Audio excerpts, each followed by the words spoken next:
A tariff is a tax on imported goods, imposed by a government to regulate trade and generate revenue. When a country places tariffs on products coming from abroad, it makes those items more expensive for consumers and businesses. This is often done to protect local industries from foreign competition or to influence the behavior of trading partners. By raising the price of foreign goods, tariffs encourage people to buy products made domestically, supporting local jobs and industries. But they can also mean higher prices for everyday items, from cars to canned goods, affecting both consumers and businesses across the country. For decades, tariffs have been used as tools to protect American industries, raise government revenue, or apply political pressure in international disputes. They have shaped the way the U.S. interacts with the global economy, sometimes fostering growth, but also sparking controversy and debate. In 2018, President Trump imposed steep tariffs on steel and aluminum, citing national security concerns and promising to revive American manufacturing. The administration argued that cheap imports, especially from countries like China, were undermining U.S. industries and threatening jobs. The legal justification for these tariffs was Section 232 of the Trade Expansion Act of 1962. This rarely used law allows the president to restrict imports if they are deemed a threat to national security, giving the executive branch broad authority over trade policy.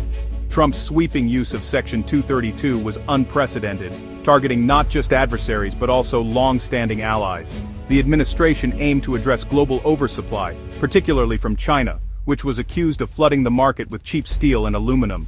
The move sparked immediate backlash. U.S. companies warned of rising costs for raw materials, which could lead to layoffs, reduced profits, and higher prices for American consumers.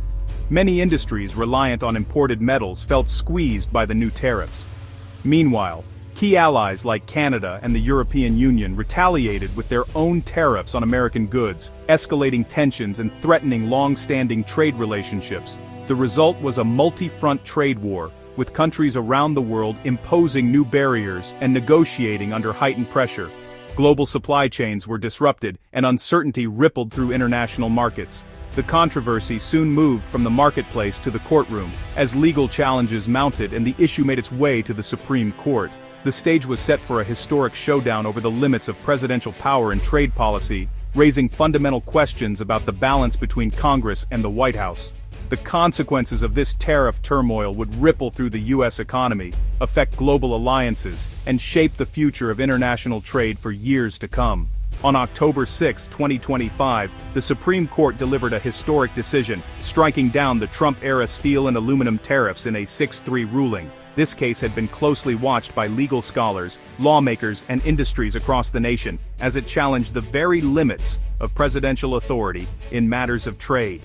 The court found that the president had overstepped constitutional boundaries, reaffirming Congress's exclusive authority over trade and taxation. The ruling underscored the importance of checks and balances, reminding the nation that even the executive branch must operate within the framework set by the Constitution. Chief Justice Roberts, writing for the majority, argued that Section 232 of the Trade Expansion Act gave the president too much unchecked power, an unconstitutional delegation of legislative authority. The opinion emphasized that the law's vague language allowed the executive to act without meaningful oversight. The court made it clear, only Congress can create a tax, and tariffs by their very nature are a form of taxation. This distinction is crucial, as it protects the legislative branch's power of the purse. The majority opinion also criticized the broad use of national security as a justification, warning that it had become a catch-all phrase that allowed the executive branch to make sweeping economic policy decisions that the Constitution reserves for Congress. As a result of the ruling, the administration was compelled to lift the tariffs immediately. The decision set a powerful precedent, signaling that future presidents would face stricter limits on their ability to unilaterally impose trade measures. In a strongly worded dissent, several justices argued that the president must retain flexibility to respond quickly to threats, including those of an economic nature. They cautioned that the majority's decision could hamper the executive's ability to protect national interests. The dissenters warned that the court was venturing into territory where Congress had intentionally granted broad discretion to the executive, especially in areas requiring swift action and expertise. The landmark decision reignited a national debate over the balance of power between the branches of government, particularly in the realm of foreign policy and economic security. With this ruling, the legal and economic landscape for U.S. trade policy had fundamentally shifted, leaving lawmakers, businesses, and global partners to navigate a new era of oversight and accountability. Supreme Court's decision triggered immediate reactions at home and abroad. U.S. manufacturers and automakers welcomed the end of tariffs, expecting lower costs and more stable supply chains. The administration pledged to comply, but faced the loss of a key tool for protecting domestic industries. Allies, like the EU and Canada, praised the ruling, calling for a return to fair trade and the end of retaliatory measures. Domestic steel and aluminum producers, however, warned of renewed threats from cheap imports and potential job losses. The ruling was seen as a win for free trade, but a blow to American metal industries. The debate over how to support U.S. manufacturing without broad tariffs intensified. The world watched as the U.S. trade policy pivoted. Who really pays for tariffs? It's a question that goes beyond headlines and political soundbites, reaching into the wallets of everyday Americans and the balance sheets of businesses across the country. Studies showed American consumers bore over half the costs through higher prices. From groceries to electronics, the impact was felt in nearly every aisle, as families adjusted their budgets to cope with the rising cost of living.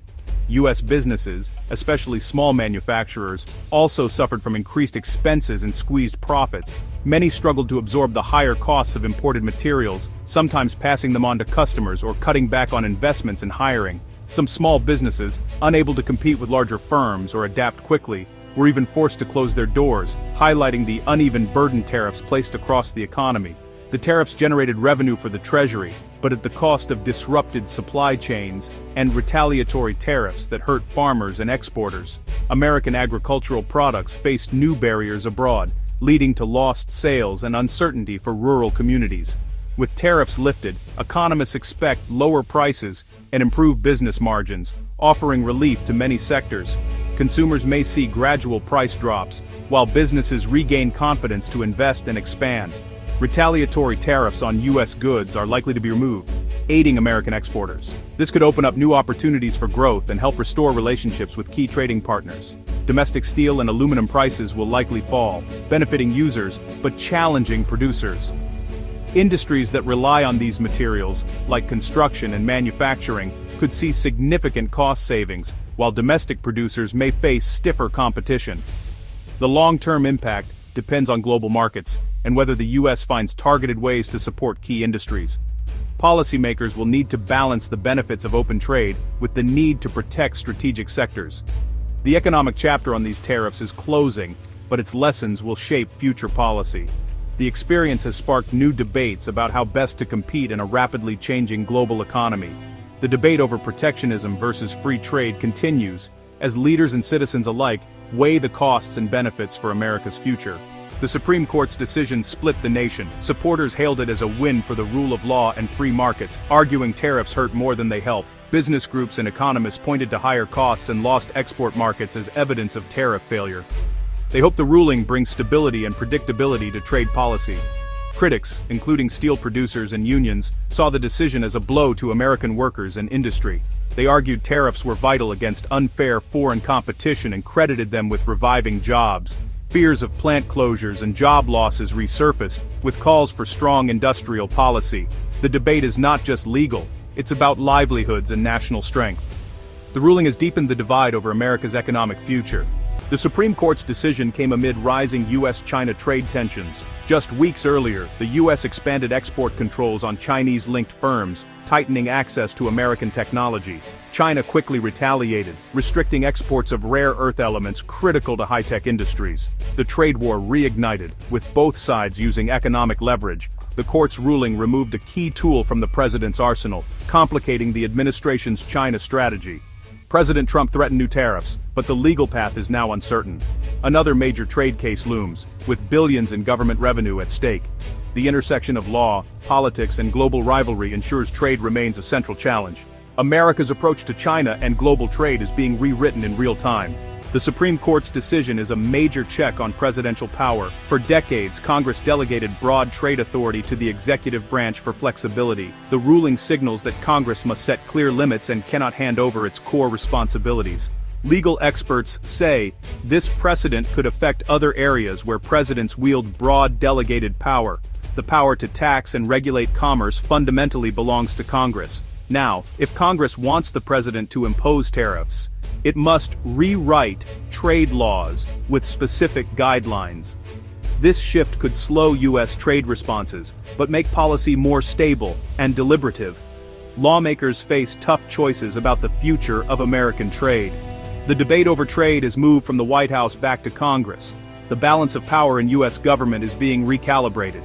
The Supreme Court's ruling is a watershed moment for U.S. trade and governance. It redraws the boundaries of presidential and congressional power, restoring checks and balances. For businesses and consumers, it promises lower costs and more predictable trade policy.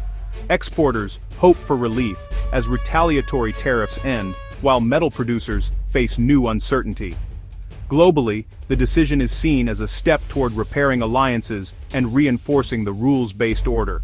America's legal institutions have shown their strength, shaping both domestic and international confidence. The debate over tariffs, trade, and executive power is far from over. The nation's economic destiny is once again a shared responsibility, entrusted to its elected representatives.